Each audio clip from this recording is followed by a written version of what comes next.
Querido irmão, querida irmã, sou o Padre Frei Inácio José, pároco da paróquia de Nossa Senhora das Mercês, Arquidiocese de Belo Horizonte. Seja bem-vindo ao nosso programa Pão da Palavra, no qual nós meditamos a Palavra de Deus proclamada neste domingo. Nós estamos celebrando o 19º domingo do Tempo Comum e hoje a Santa Igreja nos oferece da Palavra de Deus os seguintes textos: Sabedoria, capítulo 18, versículos 6 a 9, o Salmo 33, Hebreus, capítulo 11, versículo 1 a 2, versículo 8 a 19, e Lucas, capítulo 12, versículo 32 a 48.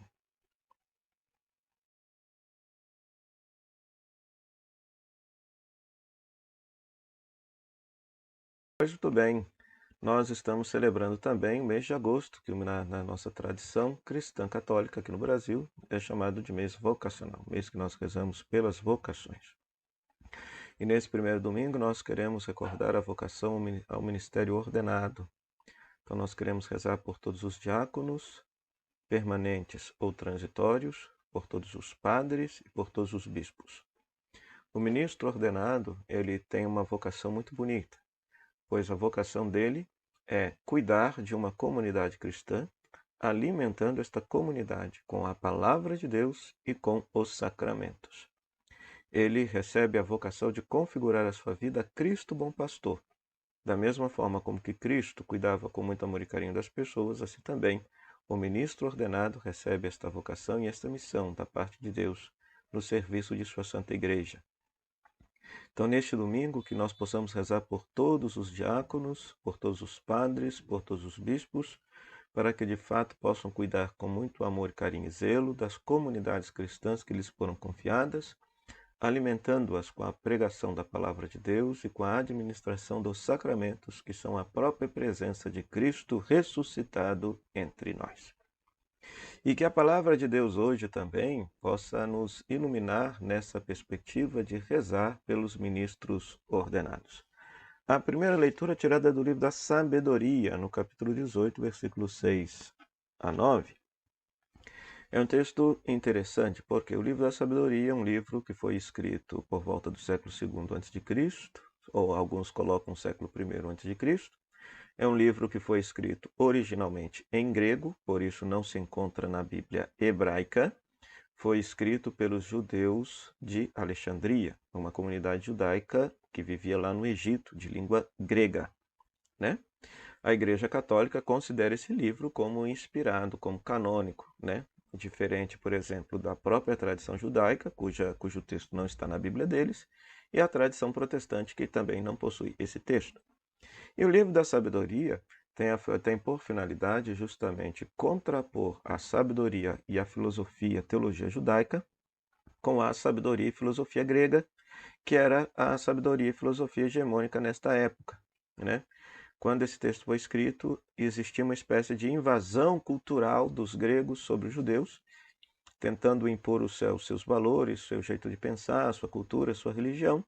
E esses judeus de Alexandria então promovem esta resistência, ao mesmo tempo dialogando com a cultura e filosofia grega. E o livro da sabedoria quer propor, a grande tese do livro é que a verdadeira sabedoria consiste em temer a Deus, cumprir os preceitos da Torá. E para isso, o autor em vários momentos vai meditando sobre a história do povo de Deus. E aqui no caso, está se meditando sobre a libertação do Egito, né? Ou seja, aqui no caso, o autor, nesse trecho aqui, fala de que o castigo que Deus impôs sobre o Egito, serviu para glorificar o povo de Israel. É uma tentativa de colocar o povo de Israel acima das outras culturas, acima dos outros povos, acima, sobretudo, da cultura grega, né? Então, seria essa a finalidade dessa primeira leitura, né? Ou seja, justamente mostrar que aquilo que Deus fez para com o povo de Israel, punindo o Egito, serviu para glorificar e exaltar o próprio povo de Israel. Como que nós atualizamos essa mensagem? Nós devemos recordar aquilo que Deus fez para nos glorificar, para nos exaltar.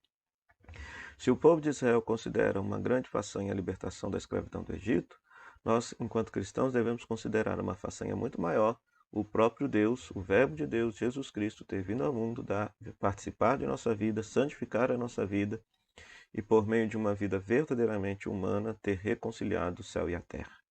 Ou seja, então isso é um fato muito maior do que uma mera libertação sociopolítica, né? Ou seja, o verbo de Deus, o próprio Deus se fazendo pessoa humana, significa que ele assumiu toda a criação na sua pessoa, santificou, redimiu, salvou, ou seja, então a partir de Jesus Cristo, tudo o universo, todo o criado pode viver uma comunhão com Deus, pode viver em paz com Deus. Depois, o Salmo 33, Salmo 32, né, 33, 32, vai justamente ser a resposta dessa primeira leitura, na qual o salmista dá graças a Deus por Deus ter escolhido o povo de Israel por sua herança como a parte que lhe cabe, né? Então, a herança, Nahalá em hebraico, significava a porção de terra que a pessoa tinha para poder viver. Então, a porção que Deus escolheu para cuidar com muito amor e carinho era o povo de Israel, foi o povo de Israel. Então, dá graças a Deus por essa escolha. Então, que a gente possa, de forma cristã, alegórica, dar graças a Deus por Deus nos ter adotado, por Deus nos ter escolhido. Somos filhos adotivos de Deus. Dar graças a Deus por essa graça tão bonita que Ele nos concedeu. Sem merecimento algum de nossa parte. Nos adotou como seus filhos amados. Somos a herança de Deus. Depois, nós vamos ter Hebreus capítulo 11, versículo 1 a 2, 8 a 19. Hebreus capítulo 11 é uma meditação sobre a fé. O que é a fé? Então, no capítulo 11 de Hebreus, o autor desse texto, ele medita sobre o que é a fé, né? É um texto muito oportuno, por quê? Porque a fé, segundo o próprio texto de Hebreus, é um modo de já possuir o que ainda se espera, a convicção acerca de realidades que não se vê. E aí ele vai elencar inúmeros antepassados que caminharam em fé. E aqui eu quero chamar a atenção para um detalhezinho que passa desapercebido. Lá no versículo 13 diz: todos estes morreram na fé. Não receberam a realização da promessa, mas puderam ver e saudar de longe, mas a puderam ver e saudar de longe, e se declararam estrangeiros imigrantes nesta terra. Então veja só. Todos eles esperavam vamos dizer assim, uma graça, uma bênção de Deus, uma realização de alguma coisa. Mas nenhum deles em vida viu. Todos os personagens aqui elencados no texto, se você pegar Hebreus 11, todos eles, por exemplo, Moisés não entrou na Terra Prometida. E assim vai, todos eles. O que o autor está querendo aqui dizer é que, apesar daquilo que norteava o caminho deles não ter se concretizado, eles caminhavam sempre naquela direção. Então, por isso que a fé é um modo de já possuir aquilo que ainda não se tem, aquilo que ainda não se vê, de ver aquilo que ainda não está visível aos olhos e caminhar naquela direção. Por que é importante isso? Porque muitas vezes as pessoas pensam que pelo simples fato de acreditar, a coisa vai acontecer. E todos esses aqui acreditaram e aquilo que eles acreditaram não aconteceu, mas mesmo assim caminharam em fé. Então, para perceber que hoje em dia todo esse discurso de que se você acredita, as coisas haverão de acontecer, não é bem assim não. Não é bem assim. Né? A fé, do ponto de vista bíblico, significa esse desejo, digamos assim, este olhar no horizonte, aquela direção para a qual você coloca o seu olhar, né? Mas não significa que concretamente você vai chegar lá. Mas o importante é você caminhar naquela direção. Esse texto de Hebreus 11 ele é muito interessante nesse sentido, né? Então valeria a pena depois lê-lo por completo, porque é muito interessante. Esse detalhezinho passa desapercebido. E está dito no versículo 3: todos estes morreram na fé, não receberam a realização da promessa, mas a puderam ver e saudar de longe e se declararam estrangeiros imigrantes nessa terra. Ou seja, aquilo que eles esperavam que realizasse em terra não se realizou, mas mesmo assim eles caminhavam na direção daquilo. Né? Então, este conceito de fé aqui do texto de Hebreus, ele, digamos assim, ele suplanta, ele contrapõe esse conceito de uma fé mágica, que hoje se tem muito, sobretudo que é vendido pela teologia da prosperidade, de que se você acredita plenamente em Deus, Deus é obrigado a te dar aquilo que você quer, o que não é verdade. Todos eles caminharam, não alcançaram em vida a promessa, mas caminharam a si mesmo naquela direção, tiveram fé, né? E por fim, Lucas, capítulo 12, versículo 32 a 48 também é um texto que nos exorta à vigilância escatológica, ou à vigilância acerca daquilo que é definitivo, né? Quando Jesus, por exemplo, orienta num primeiro momento a questão de que eles não devem, os discípulos não devem ser apegados aos bens materiais, mas devem praticar a caridade, devem praticar a esmola. Pois onde está o teu tesouro, aí está teu coração. Vale ressaltar que nessa igreja de Lucas, eu já disse aqui em programas passados, a igreja de Lucas padecia de um terrível problema de desigualdade social, e o catequista Lucas, o teólogo Lucas, tenta resolver essa questão. Então é por isso que ele condena veementemente o acúmulo de bens. Ele condena a riqueza, o Evangelho de Lucas, né? E aí veja, depois que se dá essa orientação de que eles devem praticar a esmola, a justiça, ou seja, não ser apegado aos bens, mas ser desapegado dos bens e com esses bens praticar a caridade para com os que mais sofrem, vem a parábola dos rins cingidos e das lâmpadas acesas, né? Que devem, que os empregados devem estar constantemente esperando seu patrão voltar. Os empregados simbolizam a comunidade cristã e o patrão simboliza a segunda vinda de Jesus, né? Então, estar com a lâmpada acesa e rim cingido é praticar a esmola, entendeu? Está em paralelo, né? Jesus está dizendo a mesma coisa. Estar com o rim cingido e a lâmpada acesa é justamente praticar a esmola. Aquele que é apegado aos bens, ele não está nem com a sua lâmpada acesa e nem com o rim cingido, né?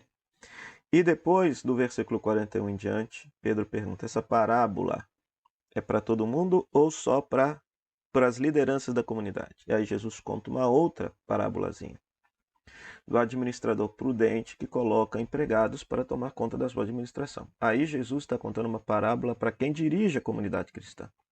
Aqueles que dirigem a comunidade cristã, que são responsáveis por alimentar os demais com o pão da palavra e com sacramentos, lido aqui numa perspectiva cristã católica, também devem estar absolutamente vigilantes. Não podem ser pessoas apegadas aos bens, mas devem viver com responsabilidade essa missão recebida da parte de Deus de cuidar da comunidade cristã, nutrindo-a com a pregação da palavra, nutrindo-a com a presença de Cristo ressuscitado, que está nos sacramentos. Tá? Porque aqueles que têm a responsabilidade de cuidar uns dos outros, de cuidar de uma comunidade cristã, eles também haverão de ser cobrados da parte de Deus quando Jesus voltar. Né? E aí, se você ler o texto, você vai perceber que são muito exigentes. O patrão é muito exigente com o empregado, né? Então, esse texto serve para iluminar a nossa oração acerca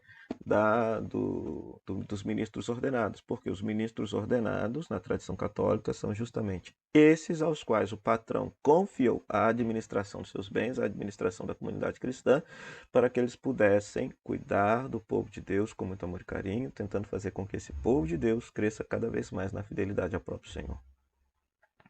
Então, que essa palavra de Deus dominical possa nos inspirar a nossa oração, nossa vivência e, sobretudo, o nosso desapego dos bens em favor dos mais necessitados. Que o egoísmo não prevaleça no nosso coração, mas que a gente saiba usar com austeridade, com moderação as coisas, percebendo que aquilo que muitas vezes sobra em nós está faltando e poderia dar dignidade à vida de muita gente que está padecendo aí na miséria. Para isso, peçamos ao Senhor que nos abençoe. Oremos. Deus eterno e todo-poderoso, a quem ousamos chamar de Pai, dai-nos cada vez mais um coração de filhos para alcançarmos um dia a herança que prometestes. Por nosso Senhor Jesus Cristo, vosso Filho, na unidade do Espírito Santo. Amém. O Senhor esteja convosco, Ele está no meio de nós. Que a bênção de Deus Todo-Poderoso, Ele que é Pai, Filho e Espírito Santo, desça sobre você, sobre sua família e permaneça para sempre. Amém. Meu muito obrigado à Rádio Comunidade FM, que nos cede esse espaço para pegar a palavra de Deus, à Web Rádio Nossa Mãe de Birité, nossa parceira na evangelização, e a você, querido rádio ouvinte internauta, pela sua audiência. Tá certo? Não esqueça de compartilhar esse vídeo com aqueles que você achar que possam escutar essa mensagem de paz e de amor. E se você quiser fazer a experiência de, nesse mês vocacional, rezar a sua vida enquanto vocação, dom e chamado de Deus, adquira aí o nosso e-book Exercícios Espirituais Vocacionais. O link estará aqui embaixo ou então aqui nos destaques das nossas redes sociais. Até o próximo programa, O Pão da Palavra, se Deus quiser. Tchau, tchau.